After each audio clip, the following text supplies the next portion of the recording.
Muy buenas a todos y todas, bienvenidos a esta nueva entrega del curso de máquinas hidráulicas, en concreto la ayudantía.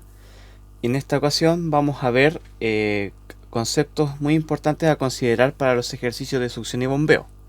¿Ya? Vamos a ver qué es lo que hay que entender, no nos vamos a centrar en hacer un ejercicio en sí, sino que vamos a tomar ahora los fundamentos de del ejercicio en sí y vamos a ver qué fenómenos se involucran en la resolución de estos problemas. Para ello tenemos que tomar la ecuación de Bernoulli, cierto, que todos conocemos, que es la presión, la altura y la velocidad en ciertas condiciones en un punto de inicio tienen que ser igual a las de un punto de salida, y esta ecuación la vamos a juntar y vamos a expanderla de modo que aparece la ecuación número 2, en la que aparecen las diferencias de presión, las diferencias de altura, las diferencias de las velocidades al cuadrado, ¿cierto? La energía entregada por el motor de la rotobomba, y también tenemos las pérdidas de carga. Cada uno de estos aspectos se ven involucrados por distintos fenómenos naturales que vamos a tener en consideración a la hora de poder realizar nuestros ejercicios de bombeo. ¿Ya? Para ello vamos a empezar con la primera de las categorías de estos fenómenos, que es la presión.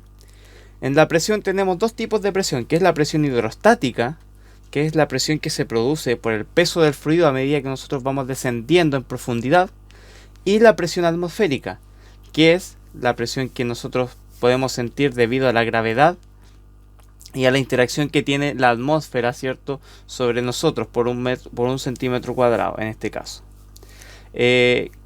¿Cuál es el efecto de esta presión en la ecuación de Bernoulli? ¿Cierto? Que depende de donde nosotros posicionemos nuestro punto de referencia, vamos a tener interacciones entre una u otra presión o ambas. Por eso es muy importante que nosotros tengamos en consideración en qué lugar nosotros nos vamos a, entre comillas, parar para poder realizar este ejercicio, para poder simplificar de mejor manera las presiones que están siendo puntos de interacción dentro de nuestra red de tuberías. Ya, como hemos visto, o como ustedes pueden ver los cursos anteriores, los cuales les voy a dejar por aquí arriba, ustedes se van a dar cuenta de que siempre nosotros nos paramos en los espejos de agua. ¿Por qué? Porque ahí la presión hidrostática en teoría se hace cero, no así la presión atmosférica, la cual también depende de un factor que vamos a pasar a ver ahora adelante. ¿Ya? Pero ¿por qué nos paramos en los espejos de agua? Porque se asume que en los espejos de agua las presiones se igualan. Si bien la presión hidrostática puede o no ser cero, y la presión atmosférica puede o no tener el mismo o diferente valor, nosotros podemos asumir en ese punto de que van a ser iguales. Y por eso es que nosotros podemos despejar la presión de ahí y no considerarla como una variable, ¿cierto?, que puede afectar a nuestro cálculo de red de tuberías. La segunda consideración que tenemos que tener es la condición orográfica. Ustedes se van a preguntar, ¿qué es la orografía? La orografía se define como el estudio geográfico de las montañas y de los puntos de altura de un territorio. Ya en la imagen de la derecha nosotros tenemos un estudio orográfico de la región de Atacama, en concreto el Salar de Atacama. Ahí donde ustedes pueden ver todo el relieve de esta zona. ¿Por qué es importante? Porque tal como les decía, la presión atmosférica juega un papel fundamental no solamente, como bien les digo, en el punto de contacto con el agua, sino que también en qué lugar yo estoy posicionado geográficamente. Es muy diferente hacer una red de tuberías yo estando, por ejemplo, aquí en la región del Maule, Chile, en la localidad de Iloca, ¿cierto?, a nivel del mar, que si yo la estuviese haciendo como lo vemos aquí en el Salar de Atacama, en donde el piso cordillerano va entre los 3000 y los 3800 metros sobre el nivel del mar. Ahí las condiciones atmosféricas son muy diferentes por el mero hecho de que yo tengo menos aire sobre mí. Si ustedes recuerdan la imagen anterior, pueden volver atrás para poder verla de mejor manera. Depende mucho de qué altura yo esté, voy a tener cierta cantidad más o menos atmósfera sobre mí. Es por eso también que se producen fenómenos en la salud al momento que yo subo, ¿cierto?, al altiplano, porque hay menos oxígeno, menos gases, ¿cierto?, en el aire que están sobre mí o a mi alrededor, indica que yo tengo una menor presión sobre mi cuerpo. No así si yo me voy a lugares como Holanda o los Países Bajos, los cuales se encuentran bajo el nivel del mar, lo cual podemos considerar que también la presión atmosférica es mucho mayor para ellos. La tercera condición que tenemos que tener en cuenta son las condiciones cinéticas del agua, si el agua está en movimiento o si está estática. Por lo general nosotros en este curso vamos a ver ejercicios sobre pozos de agua, ¿cierto? Sobre lagunas, sobre lugares estáticos. Pero también tenemos que tener la consideración de que siempre pueden haber variables cinéticas en el agua.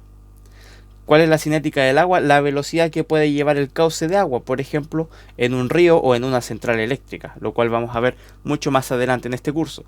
Para eso quise colocar estas dos imágenes, una, la de la izquierda de la central de Rapel en Chile, en la cual también ustedes pueden ver el poder de la velocidad del agua, y la otra, a la derecha, es la del río Báquer, conocido por su increíble caudal, el cual puede llegar hasta los 1300 metros cúbicos por hora. Por eso se considera como el río más caudaloso del mundo. Luego tenemos las condiciones de la tubería. En concreto tenemos la rugosidad y el tipo de material del cual está hecha la tubería. ¿Por qué tenemos que tener estas consideraciones? Porque nosotros sabemos que nada en el mundo es perfecto y las tuberías no son una excepción. Las tuberías tienen pequeñas irregularidades a nivel microscópico o a nivel macroscópico, depende del tipo de procesado que se haya hecho la tubería. Si es una tubería hecha por un cilindrado, por un laminado o por una fundición, se van a generar en el interior, que es el lugar donde nos interesa a nosotros, ciertas porosidades, las cuales van a interactuar con el agua. Por un fenómeno que también vamos a ver a continuación. Pero para dejar claro esto, la rugosidad de la tubería tiene que ver tanto con el material como con el proceso de fabricación por el cual es concebido. Como les digo, es muy diferente hacer una tubería por fundición, ¿cierto?, donde la calidad superficial de esta misma al interior es muy irregular, como poder hacer una tubería a lo mejor a través de una laminación y una soldadura a lo largo, ¿cierto?, de una lámina, lo cual también nos generaría una tubería y podríamos decir que tenemos una mejor calidad. Para eso también tenemos índices de rugosidad que los mismos fabricantes de tubería nos pueden ir entregando, y también los materiales, ¿cierto?, dependiendo de qué material va a haber una rugosidad en concreto. Por eso tenemos aquí para aceros o tubos soldados tenemos rugosidades, ¿cierto?, que van entre casi los 0,1 a los 0,01 milímetros. Los tubos de acero estirados, 0,0024. El acero galvanizado, bueno, ahí ustedes pueden ver en esa tabla, cuya fuente se las dejo abajo, los distintos tipos de rugosidad. ¿Por qué es importante la rugosidad? Como les digo, interactúa con la tensión superficial del agua, lo cual genera mayor resistencia a la fluidez o al flujo, ¿cierto?, del líquido a través de nuestra red de tubería, lo cual nos genera pérdidas de carga, pérdidas de presión en la red de tubería. Mientras más larga sea la tubería y más rugosa, vamos a tener muchas mayores pérdidas de carga. Como les decía anteriormente, también una de las condiciones que se ven tanto en la tubería como en el pozo de succión es la tensión superficial. ¿Qué es la tensión superficial? La tensión superficial es, a grosso modo, la capacidad que tiene el agua, ¿cierto?, de formar esta como tela alrededor de ella. Por eso es que las gotas al momento de caer se ven casi esféricas. La tensión superficial es una interacción a nivel molecular entre las moléculas de agua producto de las fuerzas de Van der Waals, que genera una compactación del agua. Por eso es que podemos ver insectos como este que está en esta imagen, que pueden caminar sobre ella porque sus patitas, ¿cierto?, interactúan de tal manera de que no rompen estos enlaces y pueden generar como una tela elástica, la cual les permite caminar. Esto en el pozo, ¿cómo se puede ver influenciado para nuestros casos de tuberías? Porque la tensión superficial actúa como una membrana que me permite a mí absorber o me permite empujar hacia el interior del pozo al momento de bombear el agua que está alrededor de las paredes. Nosotros tenemos que considerar que si nosotros hacemos un pozo profundo donde nosotros podemos extraer agua, el agua que está en ese pozo no es solamente el cilindro, ¿cierto? El cono que nosotros podemos generar, sino que alrededor, ¿cierto? Tenemos una napa subterránea. ¿Qué es lo que pasa? Que esta tensión superficial, que actúa como una membrana, me permite succionar de las paredes del pozo el agua y me permite recargarlo, ¿ya? Y esto también nos genera un fenómeno muy particular que también tenemos que tener en consideración, sobre todo a la hora de los cálculos en nuestra red de tubería, que es el cono de depresión. El cono de depresión se produce por esta misma tensión superficial. Piensen ustedes que el agua está como envuelta en una tela. ¿Y qué es lo que yo tengo que hacer para poder succionar a través de la bomba el agua de un pozo? Tomar desde la tela y tirarla por el interior de la tubería. ¿Esto qué es lo que genera? Que baje en las paredes de la tubería externa en la etapa de succión, baje más el nivel del agua que en las paredes alrededor del pozo. Y como nosotros tenemos nuestro pozo como punto de referencia por lo general en el espejo de agua, nosotros tenemos que considerar también esta bajada de altura.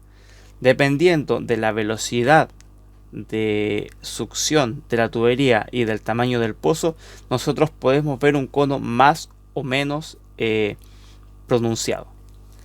También tengo aquí un ejemplo que ustedes pueden hacer en sus casas con un vaso de agua, con una bombilla y con una cámara mejor que la con la que yo grabé este ejemplo que se encuentra a la derecha, de cómo se genera el cono de depresión al momento de succionar. A continuación les voy a dejar este pequeño clip.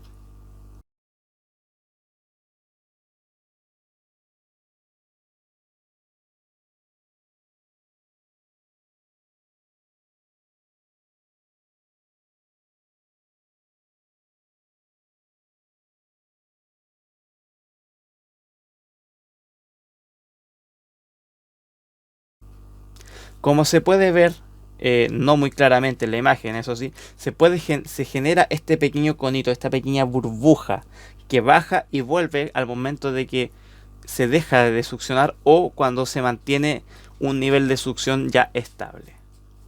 Esto es muy importante considerarlo porque puede generarnos errores de cálculo que nos pueden llevar a errores en la interpretación o en el manejo de la bomba. Prontamente en este curso vamos a ver lo que es la presión de succión neta negativa y las irregularidades que podría tener el no considerar este factor, como la cavitación, la cual nosotros vamos a ver posteriormente en una próxima entrega. Esto sería todo por el día de hoy. Espero que estén muy bien, que tengan una excelente semana.